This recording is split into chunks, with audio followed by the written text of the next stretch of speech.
What is the solution to the problem? What is their solution? How do they overcome all this stuff? You must remember Allah all the time.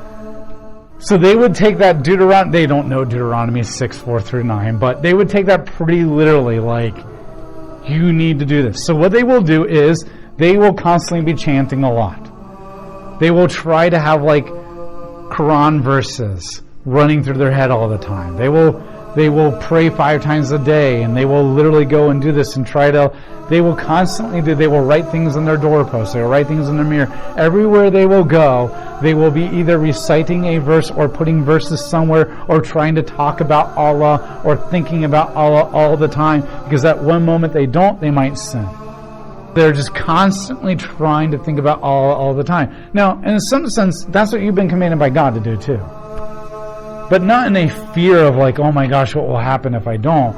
But because I love him so much, I just can't stop thinking about it. Just like when you first started dating your spouse or anybody, you just couldn't stop thinking about them. And that, so God has called you not to always think on him all the time because you're so in love with him. And you don't want to do anything else but think about him in the context of their life as well. But in Islam, it's if I stop thinking, I'm screwed, because I'm going to maybe commit a sin, and then I got to do things and make that up. And so they're constantly reciting the Quran, putting verses places, going to the mosque, which is their version of churches or synagogues or temples, is in a constant, desperate attempt. Now, will some Muslims tell you that they love Allah and that kind of stuff? Yeah, but not like a love, like I'm passionately committed, loyal, blown away by who this God is, I have a relationship with him kind of love. But just that love, like, I love this presidential candidate, or I love chocolate, or that kind of stuff. And it's more than that. I don't want to like degrade their beliefs and their devotion, because it is real and it is committed. So I'm not trying to demean it or degrade it or tear down their devotion to their God. But it's what I'm trying to say is not a loving, personal, I'm in a relationship love with this God. Although it would be a true love, covenant, committed, loyalty kind of a devotion. Remember, love can be defined in so many different ways. One's good deeds must outweigh their bad deeds. Who knows when they've outweighed the other? Only Allah. Will Allah ever tell you? No. Not until you die. They literally believe that there's scales. I mean, I guess not literally, but they do believe that Allah is literally measuring your deeds somehow. And only He knows where your measurement is, and He will not tell you until Judgment Day, when you die. Obedience to the Quran and its teachings of Muhammad is necessary. Absolute obedience to the Quran and the teachings of Muhammad. Surah 23, 102. Then those whose balance of good deeds is heavy, they will attain salvation. But those whose balance is light will be those who have lost their souls in hell and will abide. So where do we get the idea of scales? It's literally there in the Quran. Allah literally tells you, if your scales are heavy in good deeds, you have paradise. You say, well, that's a promise. The problem is, you don't know what it is. So it's technically not a promise. And it's still a promise based on when you get your act together. That's not really a promise either. Not really. It's not a covenantal promise. A person's life will be examined and they will be permitted to spend eternity in paradise or hell. This comes from Quran 4 and 14. And there are many other passages, but these are just some. Allah then chooses if one will go to paradise, for there is no guarantee of paradise.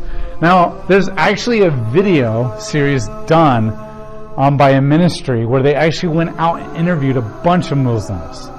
Orthodox, non-Orthodox, peaceful, violent, grew up in America, didn't grow up in America, England, all this kind of, and every single one of them says, there's no guarantee of paradise. There's no guarantee of heaven. Only Allah knows. Only Allah knows. In fact, the Quran teaches that if you believe that you will go to heaven, that's a sin of arrogance. That you don't know. Only Allah knows whether you're good or not. And He's never told you this, so that for you to say that you're good enough, that's arrogance and you're committed sin. And now you're putting yourself above Allah, or saying that you know the things only Allah does, and that's a huge sin, which means you're probably definitely going to hell. And the Quran also teaches that even if you live a perfect life, and you do everything that you're supposed to, and you die, and you're crossing the bridge, and they literally believe that there's a bridge from this life to the next life, and Allah just happens to feel like He wants to flick you into hell that day, He can. Even perfection is not a guarantee.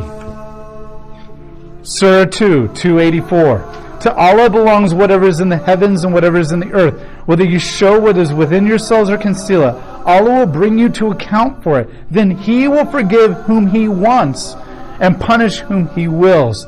Allah is over all things confident. That's where they get that idea. It says that Allah will bring everything you have ever done to exposure and will judge you. Then He will forgive you if He wants to, and He might not forgive you if He wants to. So there's no even guarantee that if your good deeds outweigh your bad deeds, that you're going to heaven. So you never know whether your scales are tipped in the good deeds until you die, and there's no guarantee that your good deeds will actually be good enough if He's in the mood that day that He decides He's not going to save you. This is a jacked up God. And I mean that in total love of these people, but that's a jacked up God. Now once again, it's like, if He's really the true God, then that is what it is. But I don't think there's any evidence at all that points to that. Ultimately, it comes down to constantly thinking about Allah through prayer and scripture, reciting the Quran, being a good person, and the best way that you demonstrate your obedience